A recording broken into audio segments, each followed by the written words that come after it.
Private corporate విద్యా సంస్థలకు కొమ్ము కాస్తున్న విద్యాశాఖ అధికారులను తక్షణమే సస్పెండ్ చేయాలని డిమాండ్. మచిలీపట్నం నగరంలో ప్రైవేట్ కార్పొరేట్ పాఠశాలలో మరియు కళాశాలలో ప్రభుత్వ విద్యా నిబంధనలకు విరుద్ధంగా పుస్తకాలు, యూనిఫామ్ అధిక ధరలు వసూలు చేస్తున్నప్పటికీ ఇక్కడ విద్యాశాఖ అధికారులు మాత్రం పట్టనట్టుగా వ్యవహరించడాన్ని డెమోక్రటిక్ మూవ్మెంట్ అసోసియేషన్ స్పందించి తీవ్రంగా ఖండించింది. కృష్ణా జిల్లా కన్వీనర్గా ఉన్నాను. నేను ఈ నెల 13వ తారీఖున మా సంస్థ తరపున డిఓ గారికి ఒక రిప్రజెంటేషన్ ఇవ్వడం జరిగింది.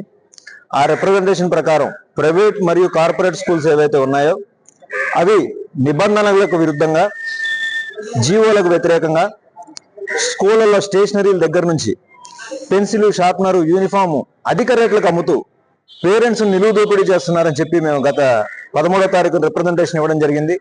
ఆ రిప్రజెంటేషన్ మీద డిఓ గారు స్పందిస్తూ 2 రోజుల్లో చర్యలు తీసుకుంటానని చెప్పడం కూడా జరిగింది. కానీ వాటికి 12 రోజులు గడుస్తున్నా ఎలాంటి చర్యలు తీసుకోపోగా ప్రైవేట్ మరియు కార్పొరేట్ స్కూళ్ళు మధ్యతరగతి మరియు దిగువ మధ్యతరగతి ప్రజల్ని దోచుకోవడం, పీడించడమే పనిగా పెట్టుకుని అధిక రేట్లతో ఒక 20 రూపాయలు ఉండే పుస్తకాన్ని 100 రూపాయలకు అమ్ముతూ నిలువు దోపిడీ చేస్తున్నారు. ఈ సందర్భంగా గవర్నమెంట్ విద్యాశాఖ పూర్తిగా ఈ విషయంలో ఫెయిల్ అయిందనే చెప్పాలి. కాబట్టి ఈరోజు మేము పేట్రియాటిక్ డెమోక్రటిక్ మూవ్మెంట్ తరఫున డిఓ గారి ఆఫీస్ ఎదురుగుండా ఒక హర్తాల్ ప్రొటెస్ట్ చేయడం జరిగింది.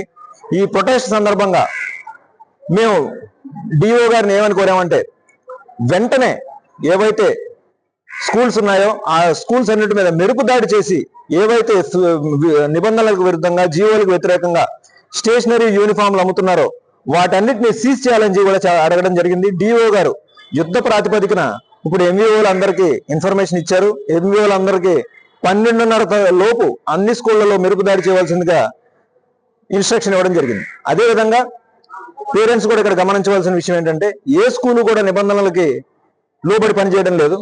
ప్రతి పేరెంట్ కూడా తన పిల్లలు చదివే స్కూల్లో నిబంధనలన్నీ ఉన్నాయా, బిల్డింగ్ పర్మిషన్ ఉందా, ఫైర్ సేఫ్టీ మెజర్స్ ఉన్నాయా, క్వాలిఫైడ్ టీచర్స్ ఉన్నారా లేరా అనేది తప్పకుండా చూసి జాయిన్ చేయవలసిందిగా కోరుతున్నాం.